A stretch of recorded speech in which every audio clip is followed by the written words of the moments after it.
Welcome to our third webinar for COVID-19 in the series in partnership with Australia, the Institute of Health and Safety and Art of Work. These webinars have had great subscription, and today we've got nearly 1,000 people subscribed to this session as well.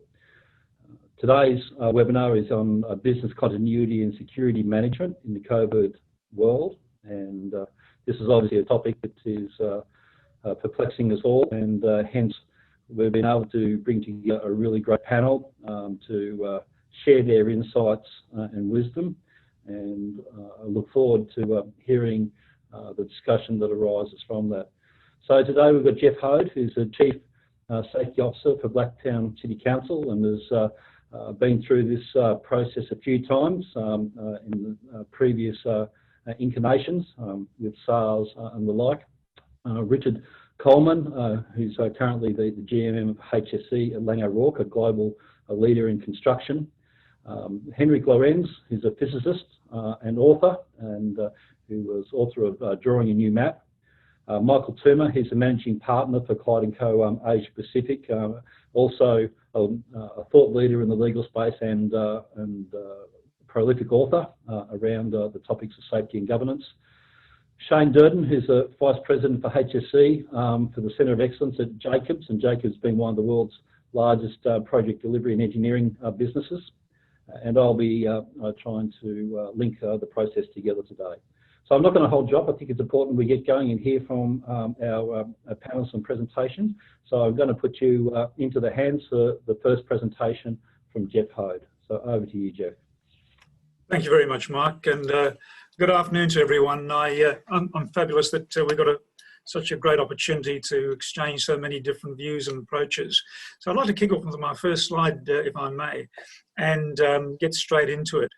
One of the things that became very, very apparent very early in the year when the coronavirus was still unnamed at that stage was the fact that the traditional approaches to business continuity did not work for a pandemic business continuity plan. And one of the reasons is that the assumptions that you make and create for a normal business continuity plan don't apply in a pandemic because they're extremely different.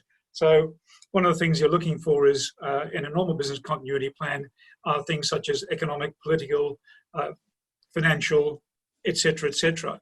In a pandemic, you're dealing with not only those sorts of things, but also the health issues that go with it as well. So the thing that I really developed was an understanding that a pandemic is very different and may have very different effects. And there are assumptions that you can make that based on past pandemic events, that the pandemic would be very widespread and probably not restricted to a single area. And we were needed to try and support business activity within restrictions set out by government or indeed our own organisations. One of the things that I observed, particularly in Singapore during the bird flu epidemic, was the fact that the initial controls were very low key, and an understanding of the virus was very, very poor. And that was really quite a surprise because Singapore had been hit very badly by SARS, and I think since then they've really refined their ability to operate both at a government level and also at a organisational level. The other thing is that we saw from SARS and indeed the bird flu that these are not short-term events. SARS took about 8 months before it died out, and indeed we're hearing that the peak of COVID-19 will be somewhere between June and August this year, with the potential for it not to disappear until about November. We'll have to see what that really turns out to be, but indeed this is going to have a major impact for us. Hi Mark, how are you going? So disruption to our operations is assumed to be primarily people-oriented and, as we've seen, is very dependent upon the severity of the pandemic. We're doing okay, and it's a case of so far so good, but in other countries such as Italy and Spain, it's been absolutely devastating, and I think the Americans are in for one hell of a ride going forward. We're seeing staff absences from everything from people withdrawing from the workforce because of fear of contagion, through to people who are actually genuinely sick, maybe or maybe not from the coronavirus, and also various incapacities and other absences as well. We see that employees, particularly in New South Wales, where whilst we officially haven't closed the schools are pretty well deserted. My understanding is that the last time I heard a number in relation to New South Wales, school attendance was well below 20% and dropping at that stage. So looking after kids becomes a big issue, as well as looking after sick relatives. We're seeing travel being restricted or suspended. This whole criteria was all set out well before the government had been making their announcements, by the way. So it's something that really is going to impact going forward our ability to travel and move around. And whilst the government have stopped short of a total lockdown, that's also on the cards as well. And toilet paper aside, we're seeing supplies for normal business activities being disrupted, with people moving now to work from home. I was actually in an Officeworks the other day, and it looked like it had been looted. There was absolutely nothing there. Every laptop, computer, printer had just disappeared. It was like their equivalent of the of looking at the toilet paper aisle at Woolies. So very different assumptions to what a normal business continuity plan would be. And one of the things that I've noticed and talking to other organisations is that when they've tried to apply their business continuity plan, it's not worked very well at all. Next slide, please. So I won't go through every one of these, but certainly if you're going to put together a business continuity plan that's effectively based upon a pandemic, there's a whole bunch of questions that you really need to ask yourself. And it's firstly identifying what the essential parts of your operation really will be. And whilst this sounds pretty straightforward, it's anything but. Every part of the organisation seems to think that they're important. And in our own organisation, when we did this, a couple of areas, for example, our planning areas, said that they were just utterly critical to the survival of the council, when clearly that was not the case. But for the majority, most people really understood that you've got to understand what your essential parts are. And we have got an additional complexity too. We're listed as an essential services organisation for things such as waste.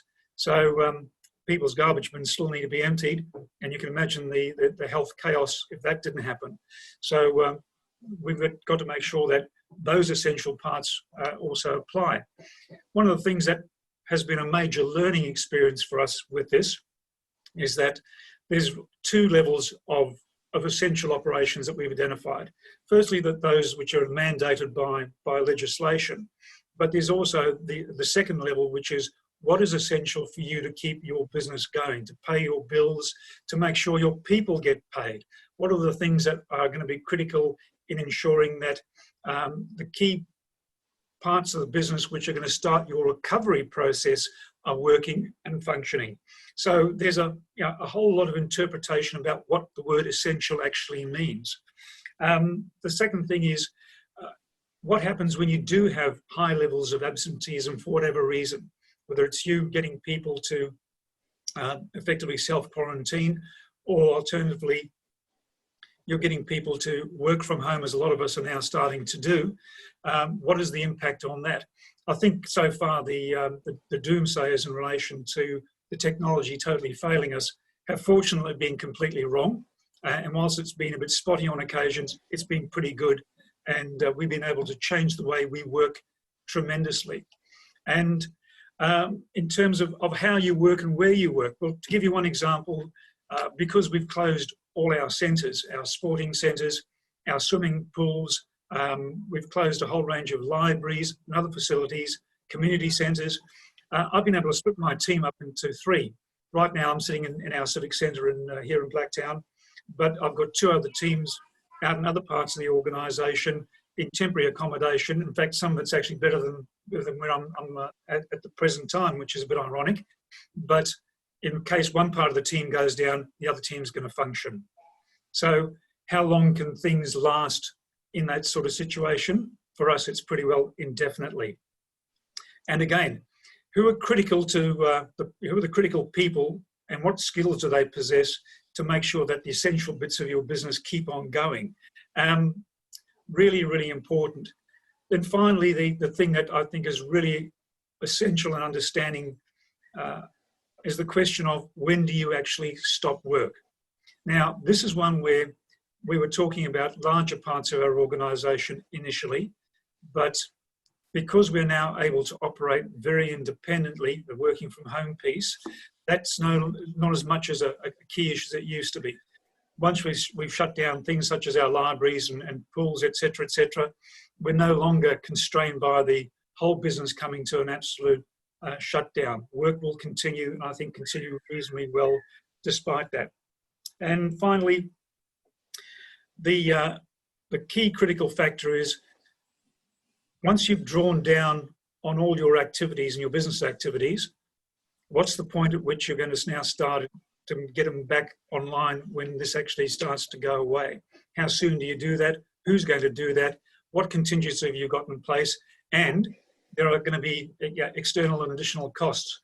For example, we're actually supporting the Department of Health to put up one of the pop-up COVID testing centres.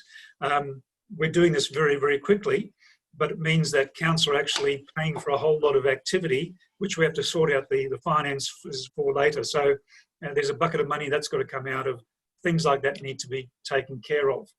Next slide, please. So what do we do in terms of I guess, a mental model to drive a lot of this? So we looked at a logic flow which understood that there's going to be two things, or two entities more likely. Firstly, there was going to be government, and secondly, there was going to be council. And both were going to be driven by two things. Firstly, the progress of the disease and the forecasting of how the epidemic was going to affect not only the country, not only the state, but also the operations. And those are really important factors because we've seen, particularly at federal level, a degree of confusion about who's to do what. That's been sorted out to a much better extent at state level. But again, how does that impact on your business and your organisation going forward? Secondly, we understand that once you've actually been affected by the government, it is going to affect your planning, but then your plan will have to be rationalised on the basis of how successful, what impact is it having on your organisation to keep you going and doing what it should be doing, and what control measures actually work and what don't, because this is such a dynamic situation. It's really critical for us to ensure that our control measures drive our planning, and therefore we're continually recycling through this all the time with the impact of government interventions as well. So I think that's the key messaging I'd like to put to this, and I really hope that this information is of some use to you. Just give me 1 second. Okay, look, so I think for us, putting a model of action has been a really good discipline for us as an organisation, because whilst the government has got to look after things such as the political, social and economic factors, we've got also those factors plus indeed the issue related specifically to operational and financial. And I think that's where everyone on this conversation here today will also find themselves to be. You've got a much broader depth which is affecting what you're trying to do. Thank you very much. Jeff, thanks a lot, mate. And look, I think you've really seeded the conversation well. I particularly think the question set that you've put up there is a great resource for all of us participating in this webinar. Just to also flag there that all of this content will be posted up probably within half an hour. The slide set that we're working through will be on the COVID portal for people. So please know that I'm now going to hand over to Richard Coleman, the GM of HSE for Laing O'Rourke, and Richard's going to give us a bit of insight into the structure and process responses to COVID-19 that Laing O'Rourke has taken, and I welcome you on board, Richard. Thank you. Thanks, Kelvin. I guess what I'll try and do is is build on and extend a little bit from what Jeff said, and particularly try and focus in on how we are bringing the thinking operationally to kind of keeping our business running. So there's a couple of things that I want to flag in terms of context. And Jeff kind of touched on this when he described the difficulties of business continuity planning with a pandemic. I struggle with the name a bit, business continuity planning, for two reasons. One is I think that in some cases we're actually planning to stop, right? It's actually planning for business discontinuity. So for us, we've certainly been thinking about what our role is within the broader community. This is a public health crisis. At which point do we make a decision to actually shut down? Because we are a large employer, we're bringing people together in large groups.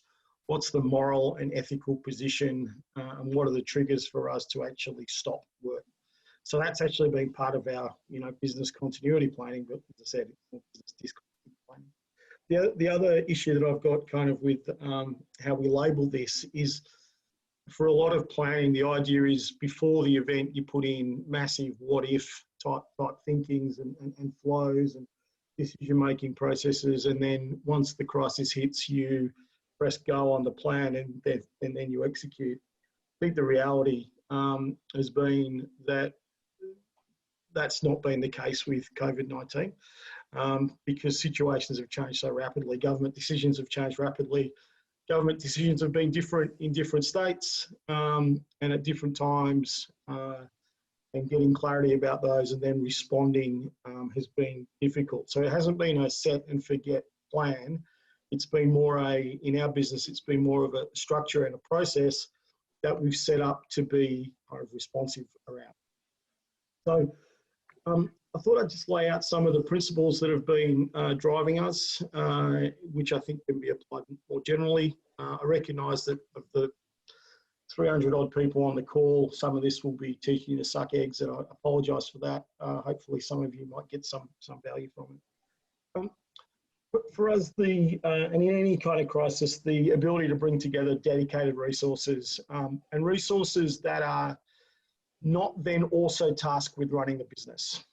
So, I am the general manager at HSE, and for a lot of the time I have lots of issues to manage from, risk management standards, auditing processes, how are we going to engineer out a particular issue, all those kind of things. Right now, my whole life is COVID-19. I run the COVID-19 working group at Laing O'Rourke, and I've delegated all my other responsibilities, and that will stay for some weeks. That's the same for one of our lawyers. That's the same for one of our general managers out of our operational businesses.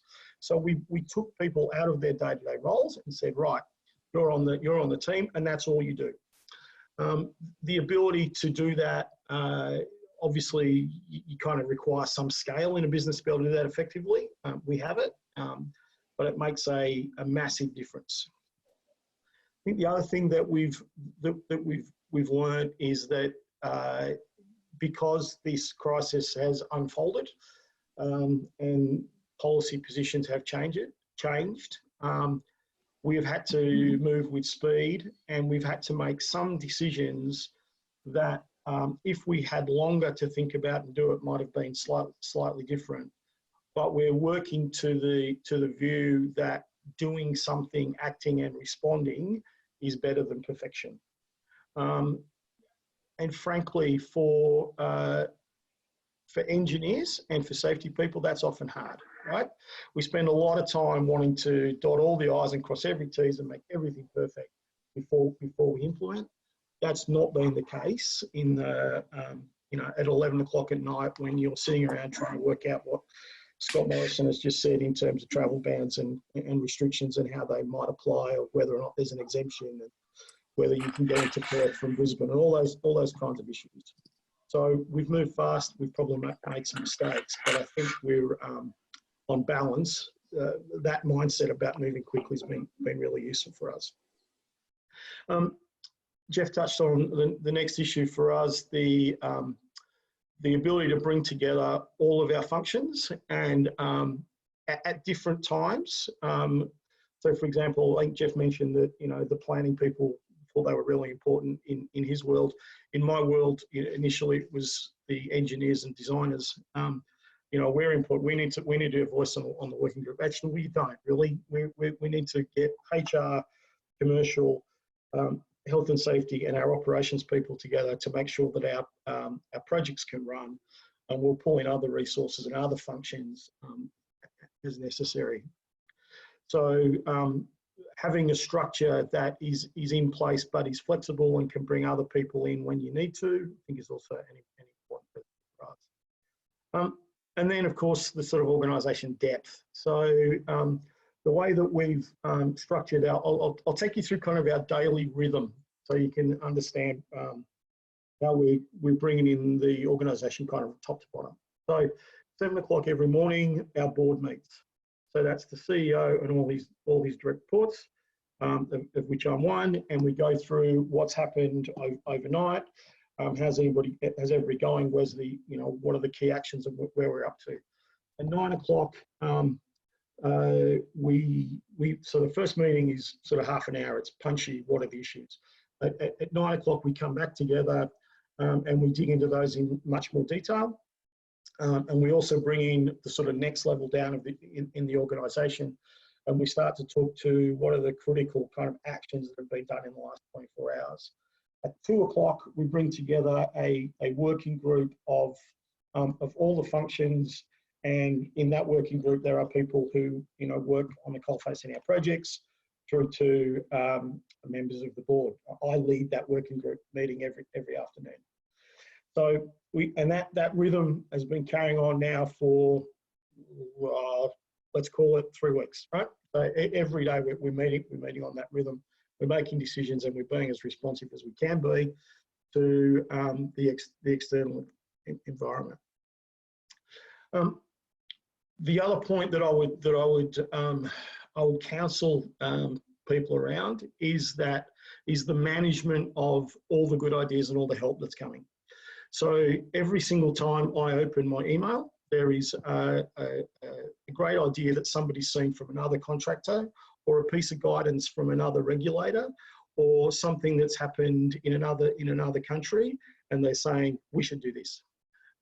We are very clear in our organisation, and so half of my job is actually batting that stuff away. That's not because I want to be, you know, kind of myopic and internally focused. It's more that we have to kind of stick to a strategy, and we have to be asking ourselves why we're trying to bring in more information and more content. Because in the main, keep your hands clean, do social distancing, health and hygiene kind of measures are, for most workplaces, right? So our strategy has essentially been built around, we will follow current Australian federal and state health advice, and we'll follow the advice of workplace health and safety regulators across the country. And we will continue to do that, and we will do that really well, right? And we will put lots of effort into getting that right. What we won't do is bring in more and more kind of controls and process over and above that. And we certainly won't do things that potentially negatively impact wider society. So you'll see lots of people wanting to put masks on everyone, right? We are not doing that. We're not doing that because there's no advice to do that, but also because if we were, we would take 10,000 masks out of circulation on any one day, right? Spread that out over 7 days, 12, 14 days and a month, and we're having a measurable impact on access to that protective equipment for people who need it more than we do. So the way that we're kind of approaching this issue is, what's our internal role? How do we get it right? How do we do it well? And what role do we play in broader society? And how can we make sure we maximize that? That's it from me. Richard, thank you very much. And I think that was a really great insight into the operational reality of this process and the complexity. I really like the point that you made at the end there about making decisions that are respecting the broader needs and resources. I think your point there around the masks was a really great insight, and the fact that we've got to make our decisions that actually get the greater community benefit and therefore the best result for everyone as a whole, and not just the focus on a small group or an exclusive group. So thanks a lot for that. I'm going to hand across to Michael Toomer, who really doesn't need any introduction, but I really feel privileged that we've got Michael online today. A great legal mind, and what I think Michael brings to us in this context is the ability to think disruptively in the legal environment in a very disruptive world that we're in. On our last, one of our last sessions that Michael presented on, he mentioned that the rule book had been thrown out. So on that note, I'd like to hand across to Michael for your insights. Thank you. Thanks very much, Kelvin, and thanks for arranging a panel of friends. I'm certainly in great company, so thank you for that. I thought I'd limit my comments to business continuity and security management from where we sit at the moment. So what I'm going to try and do is piggyback off what Jeff has said and Richard has helpfully said in terms of how to plan for it, what they've done in their respective organisations, and where they are now. What I thought I'd share with you is kind of my thoughts in relation to what I see as the 3 stages going forward in terms of business continuity. So hopefully by now you've dealt with the immediate crisis. You have taken steps in relation to escalating how you're going to respond to the various directives from government, and hopefully you're doing so in a responsible way. I know in my own organisation I've had to make those decisions, and a lot of what Richard said resonates a lot with me in terms of the rhythm of the day and the need to respond to what has become a regular Sunday night event, which is watching the Prime Minister's presser and then working out what actually needs to happen in response to that, and then getting on the telephone with a bunch of colleagues to work out exactly how to communicate and execute on that response. But really, I see 3 phases going forward.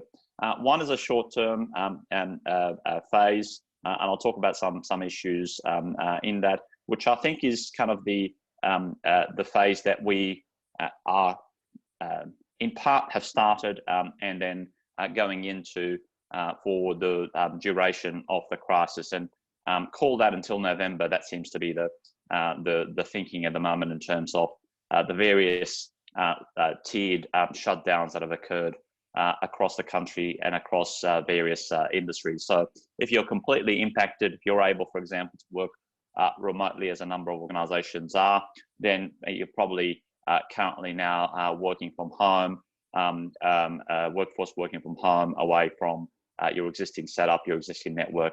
And I wanted to explore what are the sort of things that you need to be thinking about in that context. So we'll call that the short-term phase. Then there is the next phase, the medium-term phase, where you are redeploying your workforce back, and hopefully we've gone through this pandemic, and we are well, I won't call it business as usual or normal operations. I'll call it the new normal, and it'll be clear to you why I think that's important to think about it in those terms.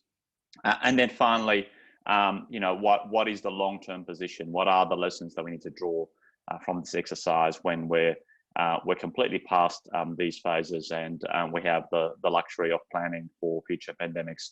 What are the things that, or future disruptions more broadly? What are the things that we should be doing? So, in this phase, it seems to me that a number of issues arise. Firstly, you shouldn't assume that your existing procedures apply to your current setup. Now, you've heard me talk. If you have spoken to me more than a minute, if you've read anything I've written, you know that I'm not a huge fan of procedures, bureaucracy, and certainly think that swim should be a swear word that's eradicated from our vocabulary. But these are processes that we currently have, and we use them as a clutch of sorts, as a protection, thinking that they are going to be the way in which our workers are going to be safe. As we sit here, all the assumptions underpinning the risk assessments that go into those documents, those procedures, no longer hold true, or potentially no longer hold true.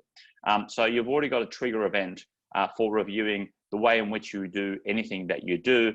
And what I strongly encourage you to do is to go through an exercise of mindfully actually working out whether the way you normally do things in a business as usual condition apply or should continue to apply. And that might mean some quick-footed revision with consultation with relevant workers in relation to any work that is being done. Now, this is not a comment about working from home procedures, and actually I've seen and I've been disappointed by the fact that there's a lot of traffic around, people flicking around working from home procedures at this time as we all kind of adjust to that world that have the old world thinking in mind, where you would be sitting there doing a risk assessment and thinking about ergonomics, etc., etc. Well, normally you would, in a normal world, you would have had the luxury of actually planning for someone to go out and do an inspection of someone's workplace, someone to actually set up someone's home office. A lot of the assumptions that apply that in a pre-pandemic world actually don't really apply in this context, and we really have to take a common sense approach to some of those things. What I'm talking about is that a lot of us continue to operate, a lot of us continue to do things that we are required to do, and what we need to do is make sure that the risk assessments underpinning those continue to apply. We've seen with some high-profile incidents, theft of artwork, etc., that there will also be new security threats that will apply in this environment. And in addition to the usual physical security, as in the security of premises that perpetrators now know are abandoned for the most part, and therefore protecting valuables in that context, but more importantly from a safety perspective, protecting against public safety from vandals and intended or unintended vandalism that results in ongoing safety risks, particularly in relation to sensitive facilities, to manufacturing facilities, the like, becomes or a more obvious target might be a bar in the context of all bars being closed, becomes important in that context. But also cyber security, and we've seen a significant spike in the number of cyber attacks that have occurred since the pandemic has taken place and everyone has transitioned to a remote working arrangement, and more importantly, people have a heightened degree of anxiety and are therefore not responding in their usual considered way. And I know that our team in our firm has been busy responding to a very significant spike in cyber attacks in recent weeks. And so I think that is something that all organisations need to be vigilant and aware of. The second thing is that you need to look at the legal implications of what you're doing, both in terms of your contractual obligations, liabilities, but also your rights. Now, depending on the circumstances and the nature of the contract, the events that we are dealing with might be called a force majeure event, an act of God, if you like, something outside of the organisation's control, and therefore might give you rights in relation to terminating contracts or walking away from contracts that you wouldn't otherwise had the ability to do. Equally, on the reverse side, it might also give someone else the right to walk away from a contract that they have with you in circumstances where there might be a critical supplier or part of your supply chain. You just need to actually think through and engage with people along the supply chain and work out what the position is and work out what the legal implications are in relation to that matrix of legal rights. Basically, the rules are largely thrown out the window, as Kelvin has quoted me as saying, and that is true of both the law itself, but also largely your ability to enforce legal rights is somewhat restrained at the moment, as you know, a legal system grounds to a halt. So that's another thing to bear in mind. My third point in the short term, and I think, and I know there's been a session on this, and I know that it's been well covered by safety practitioners, but I want to emphasize it because I think it's crucial. When people think about the remote working arrangements and what they're doing at the moment, what's often missed is the mental health aspect of workers, and we need to be super sensitive to the fact that that people are experiencing heightened degree of anxiety at this point as a result of the events around them. They're concerned about themselves, their livelihoods, the health of loved ones. They're just generally anxious in relation to what is going on. But more importantly, what we're asking them to do for the benefit of the general public health is to self-isolate or to at least exercise social distancing, which is, as we know, for someone who might be experiencing less than ideal mental health conditions, is not the recommended approach. You want, in fact, the exact opposite. So it's important that we're mindful in engaging with our workforce in relation to mental health issues in the short term, and trying to give them as much support and guidance as possible at this very difficult time. And I was pleased to see the government respond appropriately to that concern. Which then takes me to the planning for the next phase. Hopefully when this is all over and we're all invited back to come back to our usual workplaces, and the city, the country, the world is unlocked or taken out of lockdown, quote unquote. Then you know, what does the world look like, and how do we plan for it? Well, the decisions you make today have an impact on that world, and it's very important that you think about what you do in this moment of crisis from the perspective that it will pass and people will remember how you behaved, and also, and that is true of your workforce. That is true of your contractors and supply chain. That is true of your peers, and that is true of your clients. I know I've made a mental note of companies that in my view have behaved inappropriately towards their workforce and vowed never to use their services again, or people who have decided to take a position that I think is contrary to the public interest, and as a consumer have decided that I'll be voting on my feet when the opportunity presents itself.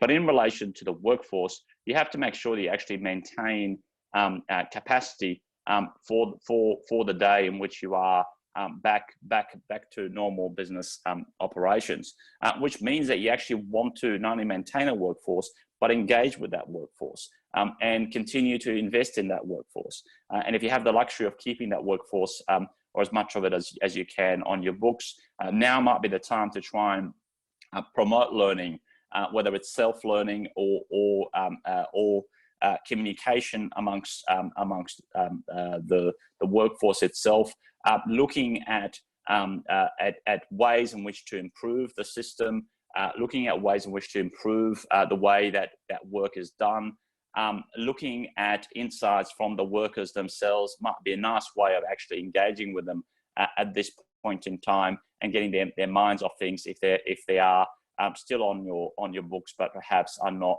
productively being used in the usual way. Something to think about. But what you want to do is to be the organisation that ultimately emerges as having a continuity of its workforce. The same is true in relation to your supply chain.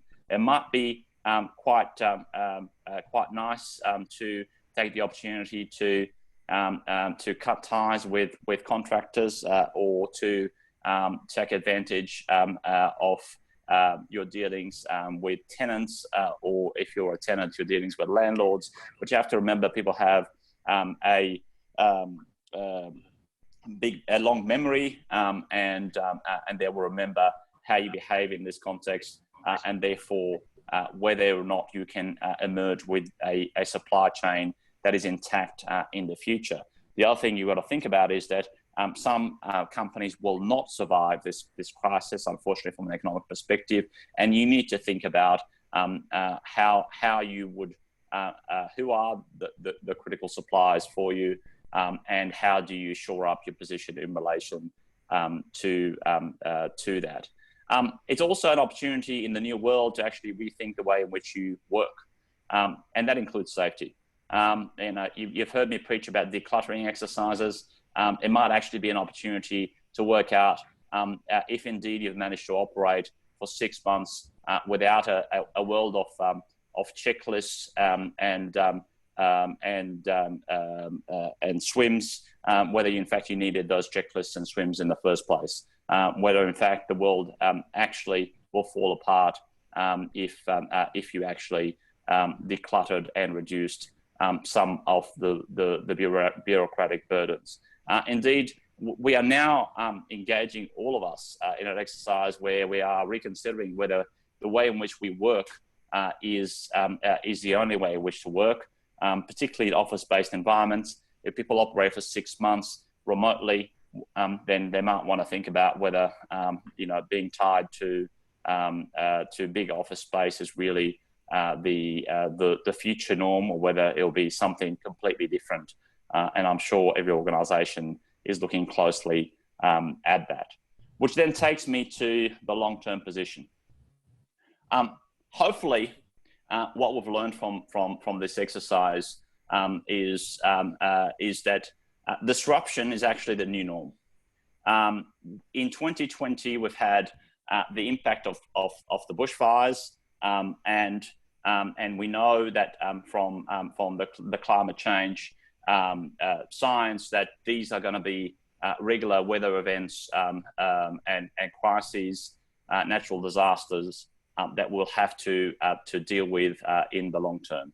We've now dealt with a very significant world pandemic, and what will probably be a recession that may exceed the Great Depression in terms of its world economic impact. Surely this is now the time for organisations to sit back and re-look and reconsider its organisational resilience and its ability to respond to that level of disruption, and to start to plan ahead for the next disruption that might come your way. We've seen anecdotally that organisations that have been nimble and willing to adapt and innovative have been quick to be able to rethink the way in which they provide services, and that could be anything from PTs going online to pubs selling essential foods rather than beer and wine, to all sorts of innovations that we have seen in the marketplace, some for the public benefit, such as breweries producing sanitizer products for the benefit of public health. That level of adaptability, that level of resilience is the key to future economic success, and then long term, that will be the key lessons that we'll take away from this major disruption. Thanks. Michael, I have to thank you for that. I had to note on the adaptability thing, I was having a short discussion with my son last, who turns beer brewing activities into producing alcohol for use in the ED. He's working at the moment in Newcastle Hospital. So Wow. yes, there's some interesting adaptations happening at every level. So thank you. I'm going to now hand over to Shane Durden, and Shane's going to give us a bit of an insight. You know, from his a lot of experience. He's got a very extensive experience from a military background, but also from large organisations, engineering, project delivery, and he's going to give us a bit of insight into conquering chaos. So thanks, Shane. Hopefully we've still got Shane. There we go, unmute, and hopefully it stays that way. Thank you. A little bit jealous of Richard and some of those that from a response point of view, I've been working on a response team for just over 10 weeks now, nearly 11 weeks. Since the early breakout in Wuhan, where we actually had operations within our company, and we started watching it before the WHO started kicking things off in late January. So I've been working this since before Australia Day. So, and to put some perspective on this, as of yesterday, we lost our second employee to COVID-19, a death, our second death in our family. Our Jacobs family. So it really rams home the reality of the situation. I'm going to broadly talk about what I think is Jacobs has been doing successfully and why we've got to where we are today, and try and wrap it all up in 3 slides. So the first one is around inclusion. So during crisis, the presence of diversity and the practice of inclusion is essential to challenge the way that we look at problems differently and consider a wider range of issues and impacts that we might not otherwise be aware of. There is a need to personally challenge your own thoughts and that of others. There are everyday examples where unconscious bias has led to a less than optimal response in this current crisis within many governments and businesses.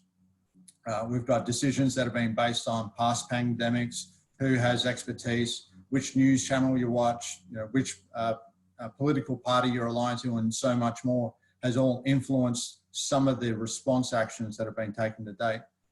I can say that there is nothing about this situation or any crisis for that matter that is black and white. And to get to the right response requires diversity in people, life experience layered with diversity and deep professional expertise, along with the willingness to be inclusive of other ideas. To have this in an organisation, you must value inclusion as a fundamental aspect of culture. And I think that's quite important in how to respond effectively. Next slide. Going to move now into a tale of 2 worlds around VUCA. Some may have heard of this before and some haven't, but I'll work through this. This is something that's been successful for us at Jacobs, and others can certainly apply. So the world has become completely overwhelmed with the chaos stemming from increasing infection rates, deaths stemming from COVID-19. Our stock market has collapsed, our health system is overwhelmed. All levels of government are struggling in their efforts to coordinate and worse, communicate. The scenarios that we're seeing at the moment are quite nightmarish. And one question should have been asked, and did it have to be this way? The simple answer is no. Sure, the virus was going to be disruptive regardless of what proactive measures were put into place, but there's a difference between disruption and disintegration. What we're seeing is the result of disintegration across the very aspects of our society. This has been the result of failures in our institutions to prepare for and respond to and adjust with the unique circumstances brought on by COVID-19. So, what is chaos? It's important to note that not all chaos is alike. To help understand chaos, I'll use a construct developed by the military known as VUCA. Now, VUCA is an acronym that stands for volatility, uncertainty, complexity, and ambiguity. And each of these terms describes a particular type of chaos, defined by unique characteristics and challenges. Volatile situations are unexpected and unstable, but easy to understand. You know the variables, but can't control them. The duration of the volatile situations is unknown. Think of the stock market, for example. You know the levers that cause the prices to go up and down, but you can't control them. Certain situations lack predictability and many prospects for surprise. You understand the basic cause and effect, but understand the lack the information needed to leverage that understanding.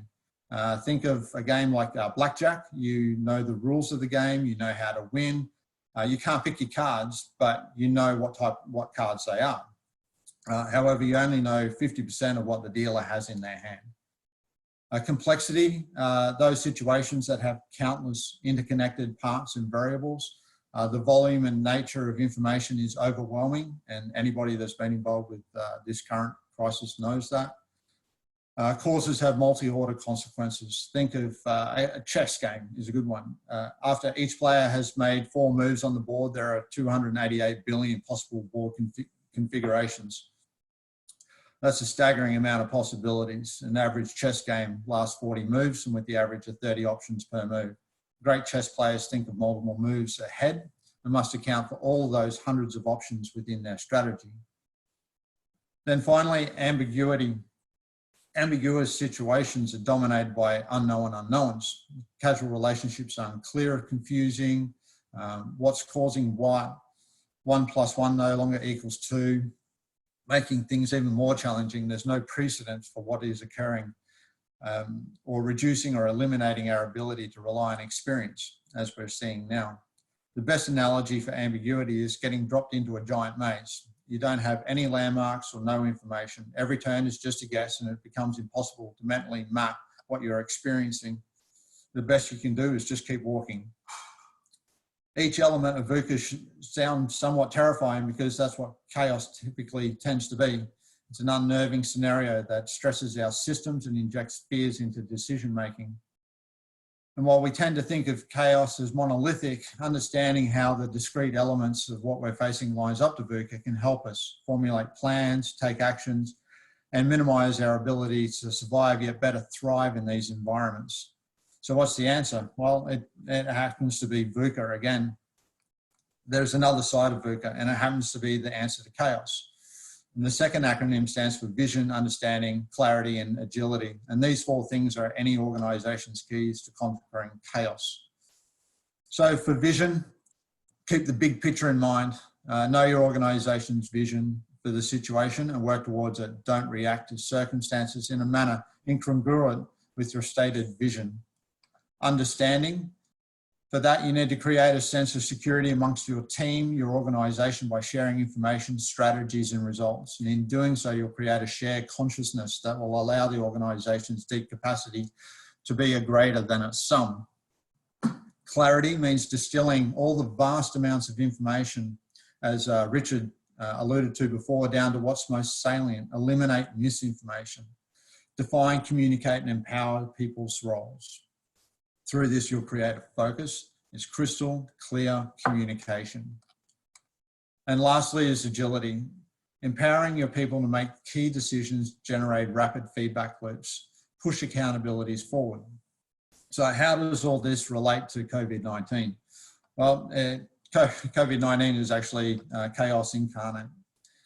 Certain elements of what we're seeing map directly to VUCA. For example, this disease is called a novel coronavirus because it's never been seen before. And that led to massive amounts of uncertainty surrounding elements of its transmission. Could it be remain airborne? How long does it stay on surfaces? Can it be transmitted sexually? So on. And all these uncertainties early on led to inaction quite often. And people became paralyzed by indecisions and unable to act until they had all the information. And this is often a recipe for disaster.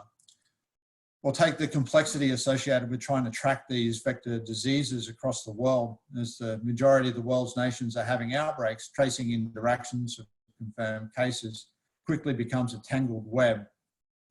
Done effectively, communities can quickly be quarantined to halt further spread and flatten the curve, as has been talked about the most. Adding to that complexity, since infected people can be asymptomatic for up to several days, not applying rigorous and aggressive isolation and quarantine procedures can leave carriers slipping through the seams and becoming unknown threat vectors as they travel across the globe.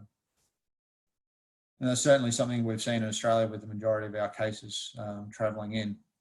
So finally, the condition that most concerns many countries right now is ambiguity. We simply don't know what we don't know, and that's been a self-inflicted wound. Our world leaders had the potential to take advantage of a 2-month head start on this pandemic and prepare for its onslaught. I've been fortunate that I've been monitoring it for such a long time. They could have prepared our medical facilities, produced the test kits, aggressively quarantined individuals, repatriated those from infected countries, and begun public awareness campaigns that were proactive rather than reactive. But instead, collectively, we put our heads in the sand and hope it wouldn't jump across the expanse of our seas and oceans.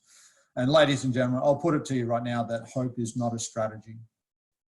Inaction has now thrust countries into national emergencies governed by ambiguity.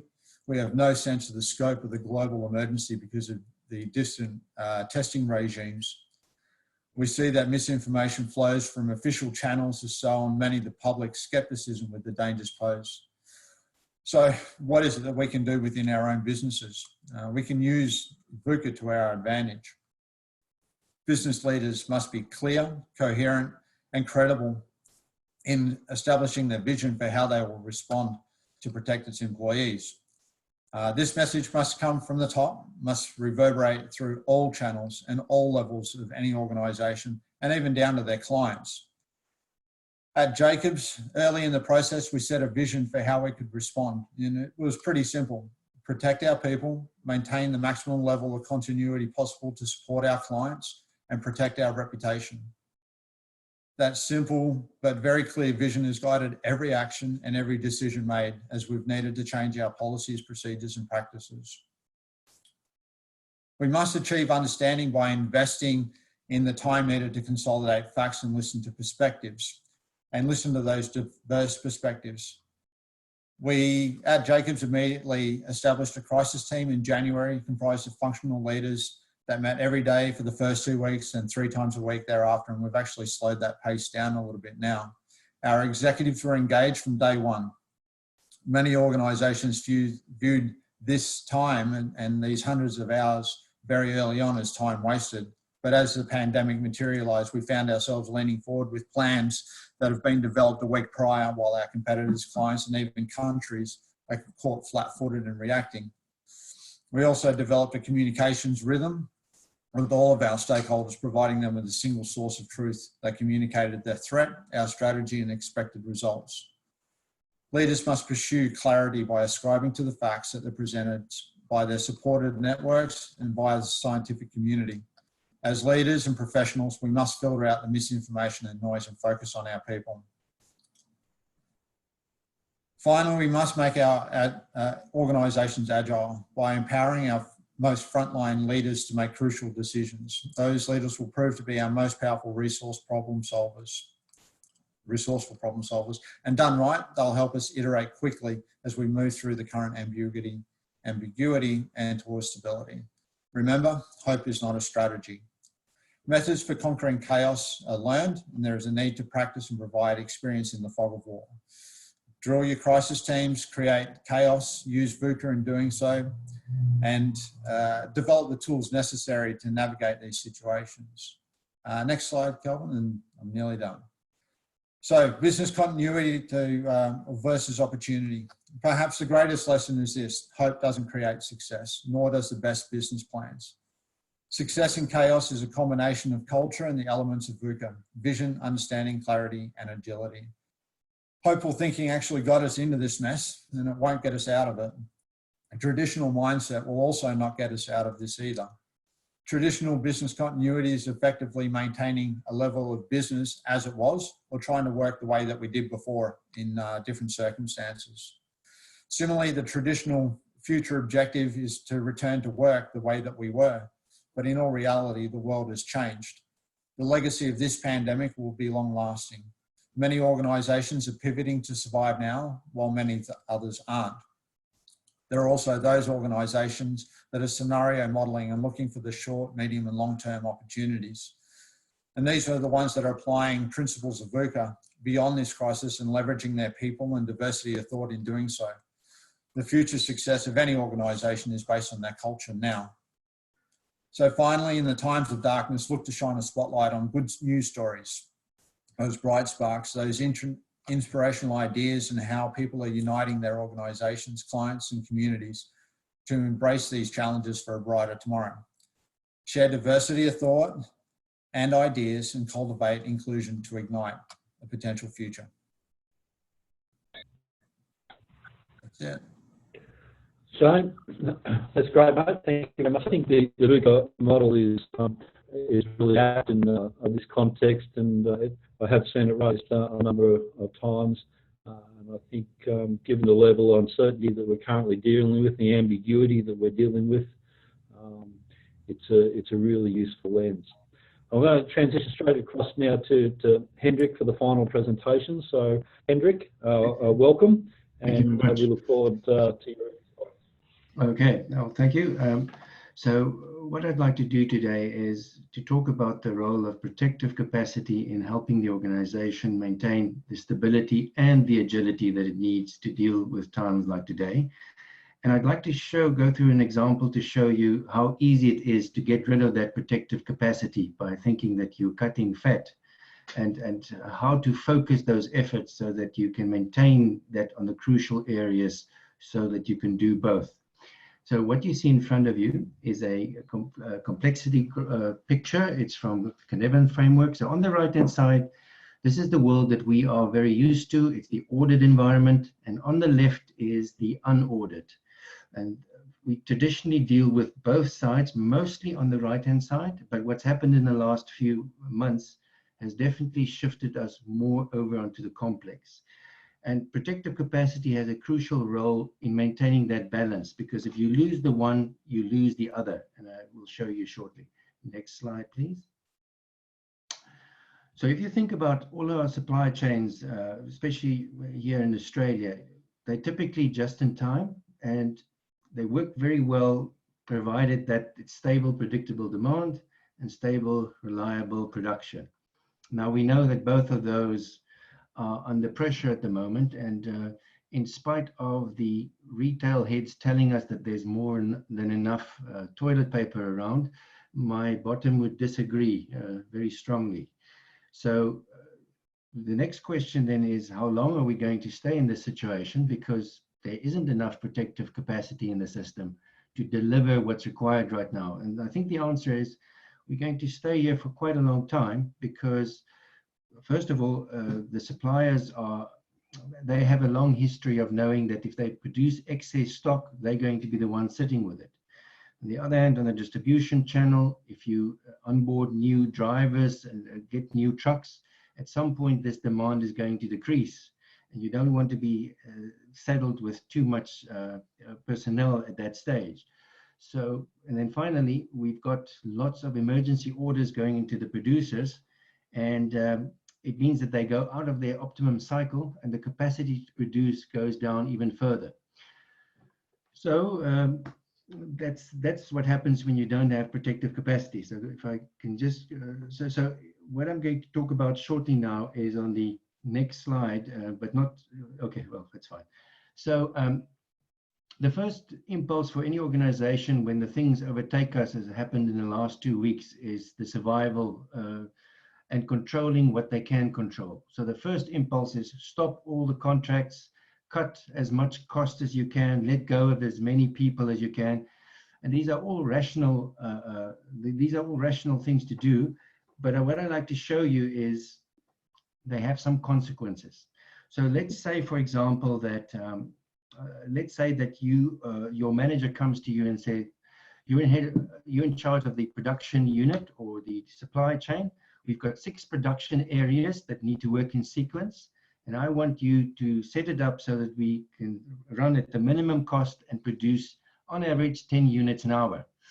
Well, the chain that you see in front of you is a typical chain that most people would put together, because if you think about it, 10 on average means that if I produce 10, it means that my efficiency is 100% and I run at the lowest cost. But if you look at those curves down below, you will see that an average 10 in an industrial process doesn't mean 12 and an 8 average 10. Especially now, very often the production goes to 0. And when it goes to 0, it blocks everything on the way and it starves everything downstream. So what we're getting is actually 5. Now, can you imagine the complexity and the issues that this causes the next morning when the production manager arrives at work and says, I've resourced you for 10, but you've produced 5. Where is my other 5? And then the finger pointing starts, and then the trust goes, and then the cooperation goes. So many organizations, the next step would be, well, I will resource you for 8. And then unfortunately what happens, they produce 4. And then we'll resource you for 6, and then I produce 3. So one has to be extremely careful when you start cutting, because you could cut yourself out of existence and make a bad situation much, much worse, make the flow of work very difficult, and cause all sorts of safety issues as you overload the attention of everybody in the organization. So it's crucial that you actually know where the bottleneck is. So next slide, please. So here we found out where the bottleneck is. That's the slowest step in the entire chain. And what we have to do is to put a buffer of capacity, or a resource buffer in front of it, and we put a space buffer behind. And in that way, we are able to take this particular bottleneck out from the interaction of the rest of the chain. You'll see on the left-hand side, it says there's protective capacity. So it means that there's much more capacity than the 10. And on the right-hand side, it's actually the same. Next slide, please. So on the left, you would probably have 13s, and on the right, because it's a shorter chain, if you model it, you will see that you need 12s. Now, in this example, what you'll see is as any part of the upstream chain goes down, we have a buffer that buys us time so that we run that 10 totally independent of the rest. You can see that immediately you get about a 20 to a 30% more capacity through the system. And when you go and do the calculations, although you've got 13s and 12s and your efficiencies are 10 on 13 and 10 on 12, it's actually a bit lower, but we don't have time to go into that. Your overall chain runs at the most optimum rate and much, much more stable than before. And even better, all the up chain needs to do is to look at the state of the buffer, and all the downstream chain needs to do is look at the state of the buffer between them and the actual bottleneck. And suddenly management becomes much, much more easy. And in this way, we generate the stability. Now that we've got stability and we freed up time and attention, we are able to free up our employees and to go after the agility and to have the networks forming. And well, so we've got the stability. We don't have to look at everything. It's only a few places that we need to focus on, and we can let people be innovative, because the system can handle safe to fail experiments. It can even handle an experiment that impacts on the chain itself, because you've got buffer capacity inside it. And I think for this time that we're in, that is absolutely crucial. So thank you very much, Kelvin. That's what I wanted to bring across. Hendrik, good. Thank you for a brief introduction into a complex idea, but a very important idea. And I think the idea that you've touched on there is we have real exposure to just in time at this point of time, and so we can make lots of assumptions about strategically what we need to do within organisations to keep what we need to going, but we're completely at the I suppose the risk of all of the other inputs and what they're capable of doing and how they're inputting. So there's a big chain effect, and what you're really indicating is to get to understand where those points of weaknesses are and try and build some adaptive capacity into those points of blockage. So thank you. I'm now just going to touch across, hand over to Rod. Rod's been also sampling the questions that have been circulated. If you've got questions, this is a good time to put it to the panel through the Q&A feature on Zoom. So please submit anything there at the moment. But Rod, are there any questions that you picked out that you'd like to direct to one of the panel members, please? Yeah, thanks, Kelvin. The first one is for Jeff. And the question is, how do you manage infection control in the workplace when it's still operational, such as the council? Well, that's an excellent question. We've got all sorts of problems with crews of 4 or 6 in trucks, travelling in very, very close proximity, and so on and so forth. So what we've actually done is we've applied social distancing as probably our first approach. So we are now reducing the number of people in vehicles. We've actually increased the number of vehicles we are using. Very fortunately, when this occurred, we were doing a swap over of vehicles from leased vehicles being sold off to new vehicles being purchased. And we retained all the old vehicles, thank goodness. And that's given us the flexibility to now run more vehicles, even though there's a greater cost, but certainly it's much safer for our people, and our teams are really happy. For the rest of the organisation, because we've been able to close down libraries and community centres, etc., it's given us the ability to spread people out. So, for example, payroll is operating in 2 different locations with the team effectively halved, but spread out now in the same spaces that they originally had. And we're finding that's working really well. On top of that is the fact that we've got an extremely tough cleaning regime. We have got our cleaners now cleaning to hospital grade. We secured 400 litres of Domestos early in the piece when you can still get it. And they are using that to do hospital grade cleaning of all council facilities. So that plus a robust campaign of getting people to wash their hands all the time, don't touch your face, simple messaging, it's working well. Fantastic, thanks Jeff. The next question's for Richard. And Richard, I know you answered this question online, but it might be worth just reiterating what you typed in the question and answer section. It was around how have you gone about managing people's concerns during the planning and responding cycle of this pandemic?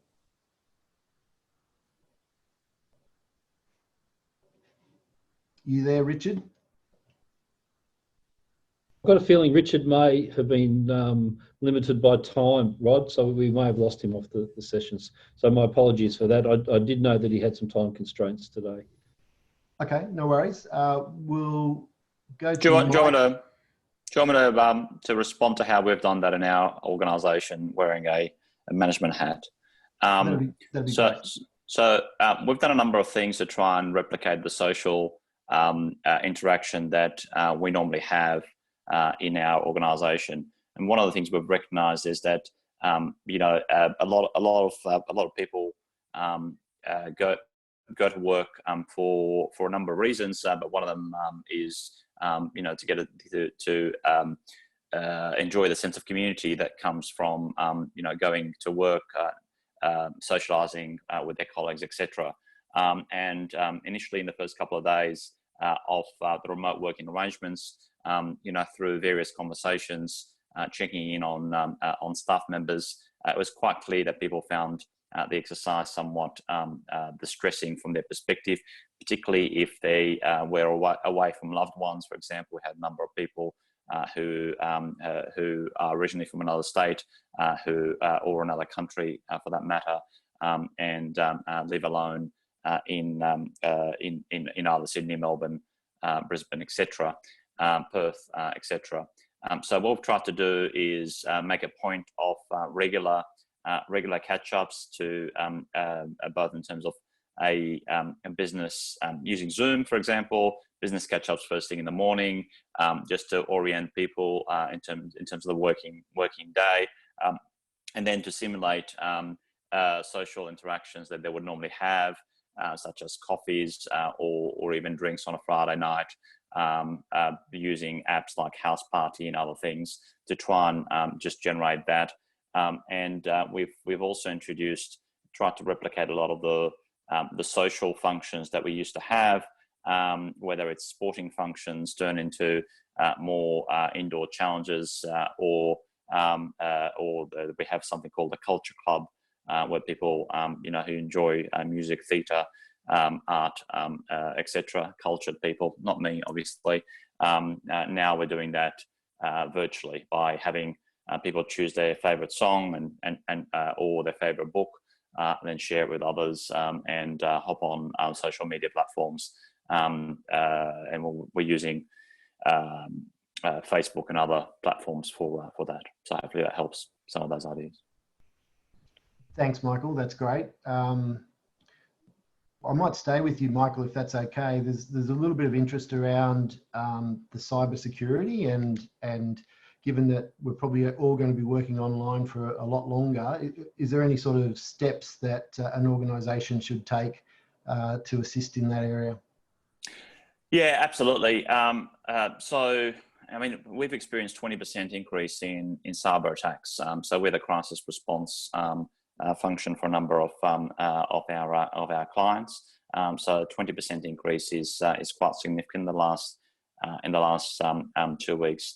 Yeah, absolutely. There are a number of steps that people can take. Some of them are about just emphasising human error aspects of things. So short courses that can raise awareness in relation to the normal types of attacks that you might experience, whether it's phishing or frauds, etc. There are technological solutions that you need to be looking at in terms of using secure sites, and sadly, a number of the freely available platforms that we're all hopping on are not necessarily the most ideal platforms from a cybersecurity perspective, but it's a cheap and effective way of looking at this. Might also be, as an organisation, if it is an organisation, to look at getting insurance for cyber attacks.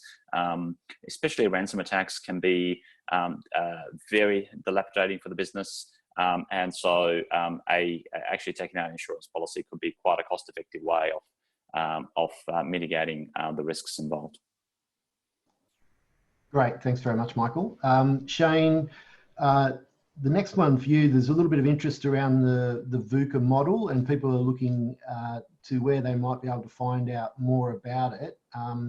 I'm hoping you'll be able to provide us with a few references that we can add to our resource website that we can distribute to everyone. Is that possible? Yeah, certainly. And Google away. It's been around for I think the early signs of it within the business community go back 5, even more years now. And HBR and Forbes, for example, have picked it up and turned it into various leadership models. But for its use in business continuity or crisis management, you have to dive down a little bit deeper, but I'll certainly grab a couple of good references that people can look into. Okay, and then another question for you as well, Shane.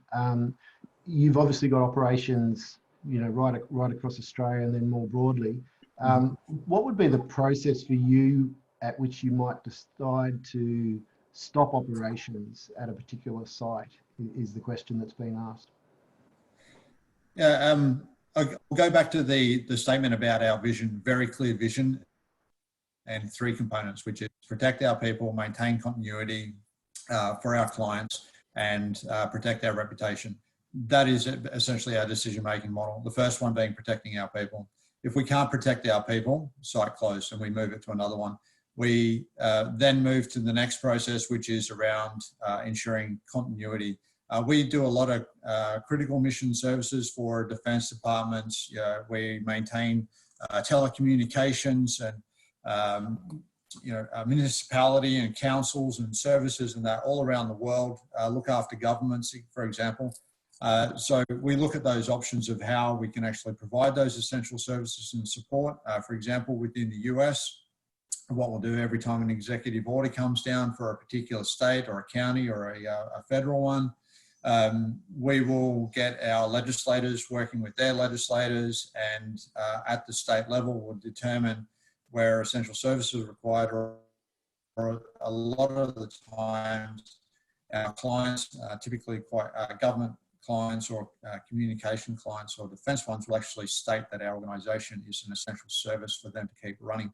So that's the third piece, which is around maintaining continuity where possible for our clients. And we do that, I would say, relatively well. Out of 55,000, we have 85% of our workforce teleworking now, working from home, which is quite a large range.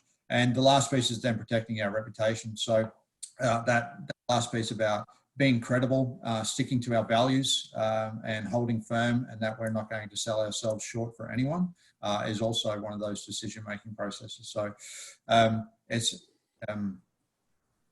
we hold to that. That's pretty much it. I can't go into too much more detail because I'll take up the rest of the time on here, but that's the process.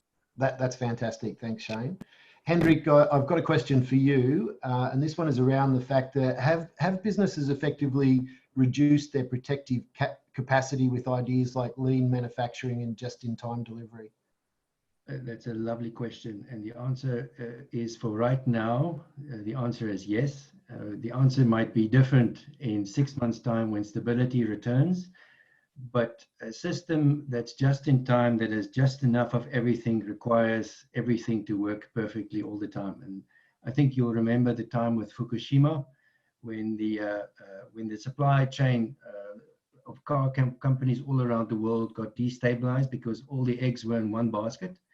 So that's the lesson complexity teaches us, that you should protect yourself either by insurance or spare capacity. Spare capacity is insurance, so or excess capacity, etc. So, for example, in the theory of constraints, when we do this work on mining, we will always apply the lean techniques on the bottleneck. I mean, that's the perfect place to do it. We see it as less effective to apply it across the board. But again, a mining environment has much more surprises and interdependency and variability and space constraints. Typically in a manufacturing environment, under normal circumstances, you have much more control, so lean is appropriate. So it all depends on your environment, and therefore the answers change depending. They always ask the economist, why does your story change so often? And I think Maynard Keynes said, when the facts change, I change my story. What do you do, sir? So it depends. That's the answer. Great. Thanks very much, Hendrik. Michael, might go back to you if that's okay. Rod, I'll just add in here. We might make this the last question if we can. Yeah, sure. So, Michael, we've got a question. Now that the state and federal governments have given a directive for as many people to work from home as possible, would a business be liable if they do not allow employees to work from home? Well, can I take a step back? And one of the main misconceptions around what is going on at the moment is that you're supposed to wait for state and government authorities to tell you what to do, and you can simply rely on the absence of direction as somehow obfuscating your duty of care in those circumstances.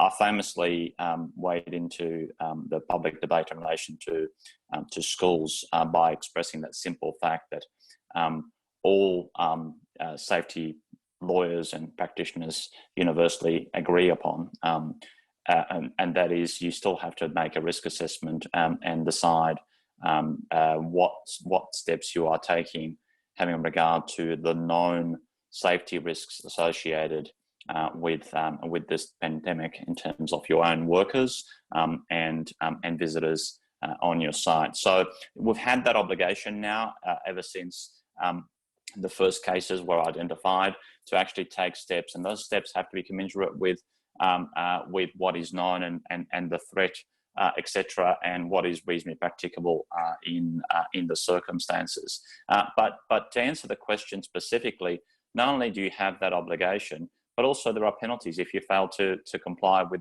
the obligations. And the governments and the respective state and government, state and territory governments have made that clear in their various iterations. And so workplaces themselves can be liable for an additional penalty if they breach the requirements. You should be really looking long and hard about whether in fact you can work from home, whether your workforce can work from home. You'll find with some modification, a lot of organisations can. Obviously, some manufacturing facilities, obviously essential services, and that includes logistics and others involved in critical supply for society and community at this time would be exempt from that. But you really need to take a close look at your arrangements and you should be promoting working from home arrangements to the extent that is reasonably practicable in your organisation.